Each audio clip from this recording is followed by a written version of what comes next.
Okay. Good afternoon, good morning, wherever you are. So, on behalf of Tunisia team, I'm presenting, from the Tunisia. And oh my God, why it is? Okay. So actually, sorry, there was some interruption. So actually, Dr. Hatem was not able to participate today as we have just changed the schedule and then he is traveling. So on behalf of the whole Tunisian team and Dr. Hatem, I'm presenting work from Tunisia. So it's Tunisia is an Arab country in North Africa with 11 million inhabitants with 4 million lives in rural area. And Tunisia, in Tunisia, agriculture sector is like a 12% is contributing for for GDP, and where the agriculture investment is around 10%, and agriculture it provides employment for 16%. So this is the land use, mostly in Tunisia. Olive trees, cereals, forests, fruit, legumes are the very major crops grown in the country, where 1.8 million hectares, that is 36% of the cultivated area is under olive tree, 25% of the cultivated area is under cereals, mostly wheat and barley.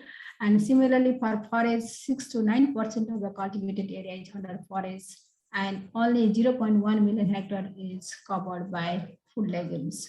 So it shows that, and again, there are most of the farmers are lower, like for example, less than 75% of the farmers has less than 10 hectares of land holding. So this is the overall scenario of about the Tunisia.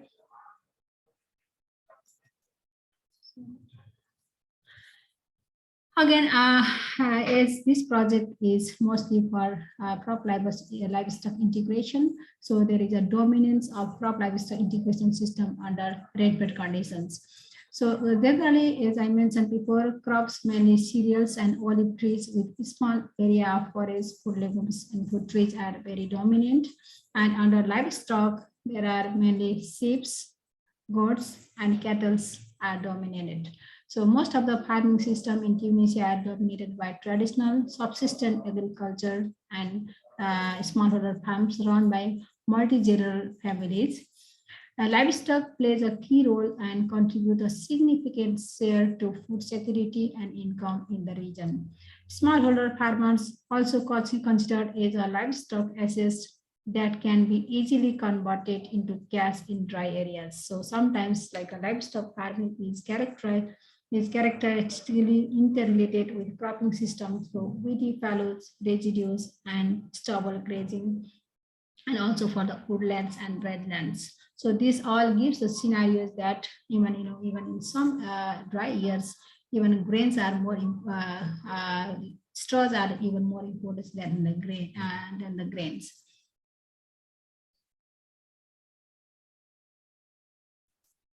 Why is not moving? Okay.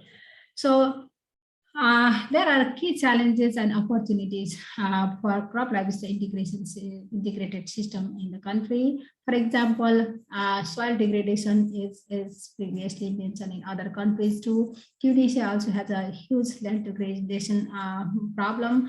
For example, in case like around 3 million hectares of land subjected to erosion, which is considered as 60% of the cropland. And similarly, 10,000 to 15,000 hectares of land lost annually due to soil erosion. So you can see in the picture that this is, there are huge soil erosion. And also this is the soil level of soil organic carbon content. You can see this is the map where the soil organic content is really low in most of the areas. And also, but there is a huge opportunity also to restore the degraded lands through different agricultural innovations.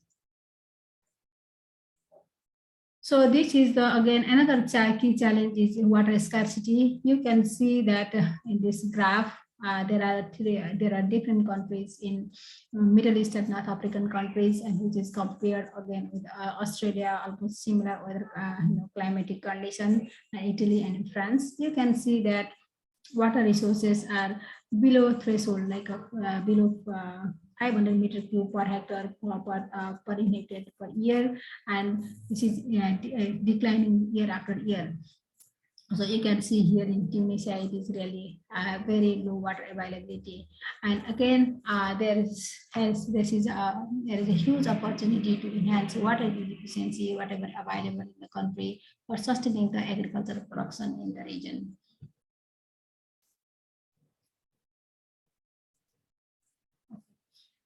So again, another key challenges is low forest production. Despite there is a huge contribution of livestock for agriculture sector in the country, the forest production, which is the major food and forest for animal, is really low. Like a total agriculture forest area is less than 6% of cultivated area, and 25% of 25% of the total seed area, where like a 60% even out of the forest crops, you can see 60% area is area, and 60% is by oat, 22% green forest, 8% is for seed production, and 5% is for summer forest, and 5% is silo. So you can see that even in there are this is the distribution even over the year, and even there is a not big changes in a different area in different years on the forest production, although ahead definitely there is significant increment in livestock head. So this is again major challenges with increasing population and as well as the animal head.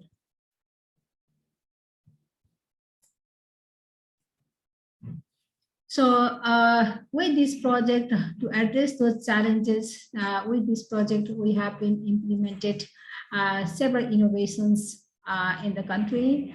These are the list of the innovations which has been a major list of implemented in the country. For example, no tillage or minimum tillage to reduce, mainly to soil erosion, which is very huge, as I mentioned in my presentation, other slides. Similarly, residue management options, that how to optimize these available residues to feed the animals, and also to retain the soil, which has to be improved as it has very low soil organic carbon. Similarly, options for different forest crops and its mixers, that how we can improve both quality and quantity of the forage for the animal. And another one is small mechanization for better crop livestock integration. I would come on detail later, because livestock availability of forage seed is really big challenges in the country.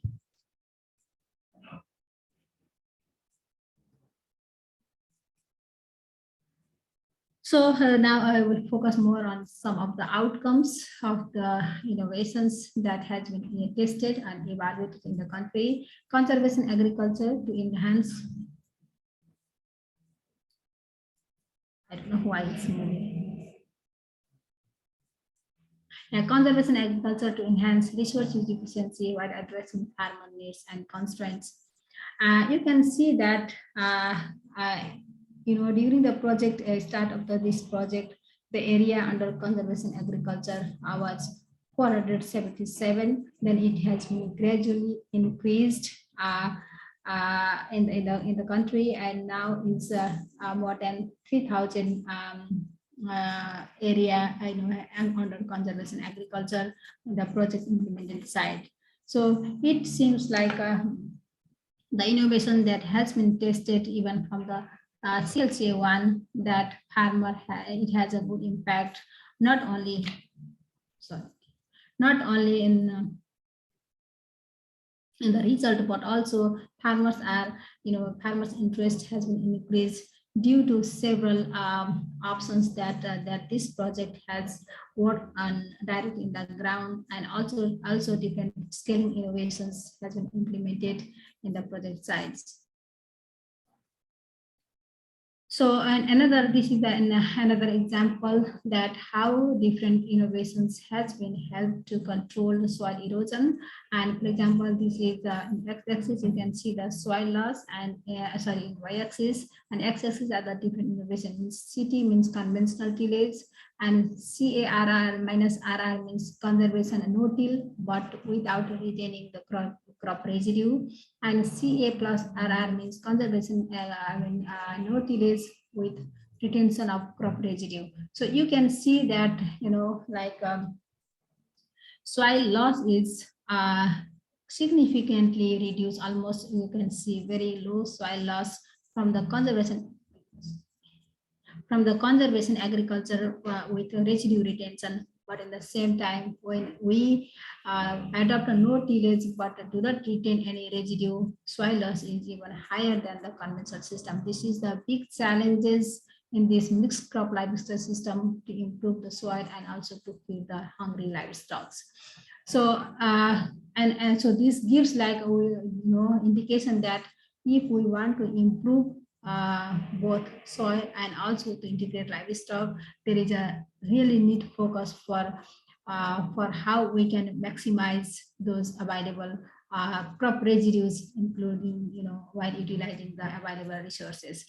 Similarly, you can see this graph. That is the black one, a brown one is conventional tillage, and brown one is CA. Definitely, this soil loss monitoring has been done in different period. Like in the beginning, there was not so big difference between conventional tillage and conservation agriculture. Is it takes time to stabilize the field, but when it moving, like you can see that there is a still we can significantly reduce the soil loss on conventional conservation agriculture, but still we can see conventional agriculture has soil, still some losses, and even period 3 there is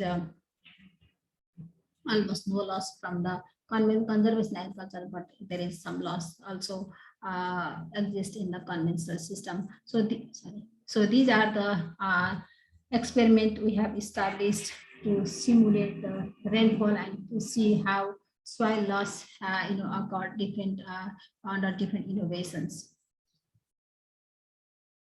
Again, this is the example of how the conservation agriculture practices and other innovation improving soil health.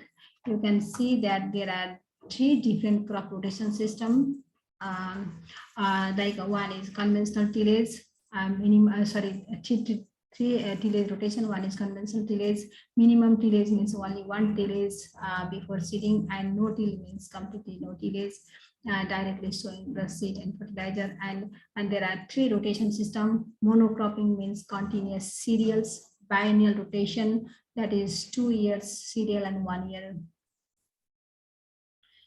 legume, and triennial rotation means in 3 years different crop rotation on soil organic carbon stock, soil respiration, CO2, and then microbial action and with microbial colonization rate. These are the 3-4 graphs in Tunisia. So you can see that under different crop rotations, there are some effect of crop rotation, and also on also tillage methods in soil organic carbon stock. Similarly, on microbial biomass action, that there is, you can see on triennial rotation, there is a really good differences on microbial biomass carbon content, where there is a triennial rotation and followed by biennial, and lowest in conventional system with monocropping, which is a very dominant system in the country. Similarly, for CO2 carbon sequestration, the same trend happened, and for microbial colonization, we can see some advantage with trinal rotation compared to the other rotation.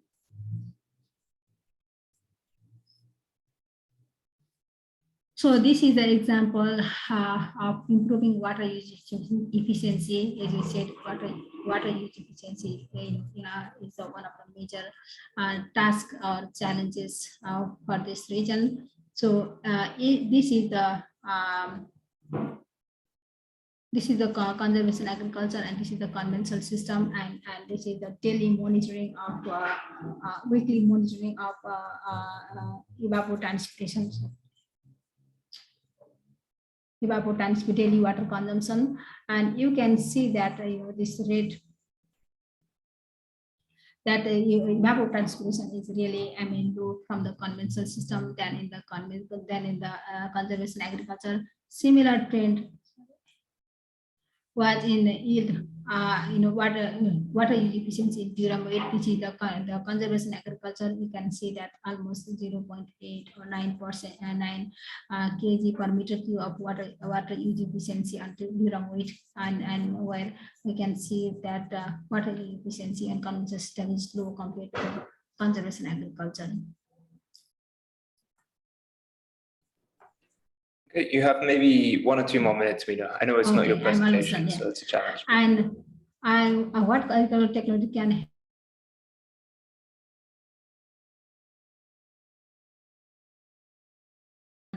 stubble management under conservation agriculture, since it's from the project first phase that 30-30 stubble means 30 heads and for 30 days.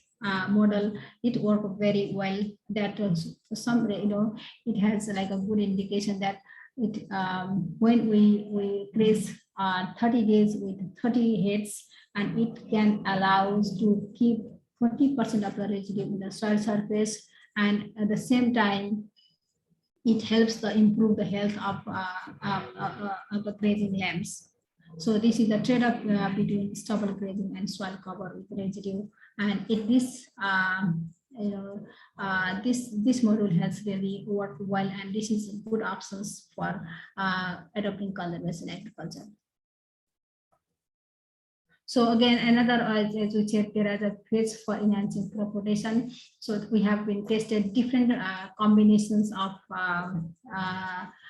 legumes and forage mixture. So in this, we have found a very good combinations with the phase, which has like a native of Tunisia, and also the crop diversification. It helps for crop diversification, and it has a high palatable stage of development and high nutritional value. Sorry. So yeah, this is again the same, that it helps to increase the forage grazing duration with high biomass and palatability, definitely with the quality, and also improve in the meat quality and fertility status. Same is also effect on the milking animal. So it has like a significant increase in milk production, like up to 25%, and also improve the milk quality. And so it has a very good impact on both small ruminants and also the milking animals. So this is again example of weights, that it has like how much it remained for daily gain weight of dead animals. So I'm not going to in detail that here. Again, there is a forage mixer for hay production. It has been tested in different regions in Tunisia. So you can see that it has both increased the crude protein and also with the different combinations. So it has like a waste critical and oat has good combinations in this region, and waste critical barley combinations. Similarly, waste critical and oat combinations has good result in different regions. Again, as I mentioned that, major constraint for introducing forage crops is availability of the seed. So we have been working very intensively for small mechanization. So it helps to increase the seed production of those forage crops. So like a mobile seed cleaning and treatment machines, enhancing the availability of forage seed with good qualities. Similarly, mobile feed grinders It helps to make the feed at local level so that farmers have alternatives choice for the fodder. Similarly, making pallet production machines. So it also again it helps like alternative source of forage and with quality, and handheld seeders, that is in small areas where machinery is it's hard to reach. So once and it helps for uniform broadcasting of seed and fertilizers. So it is really quite effective for sowing fodder seed and applying fertilizer in small areas. Oh, yeah, that's all. Thank you for your attention, and if anything, and our colleagues and together with colleagues, I would try to answer. Thank you.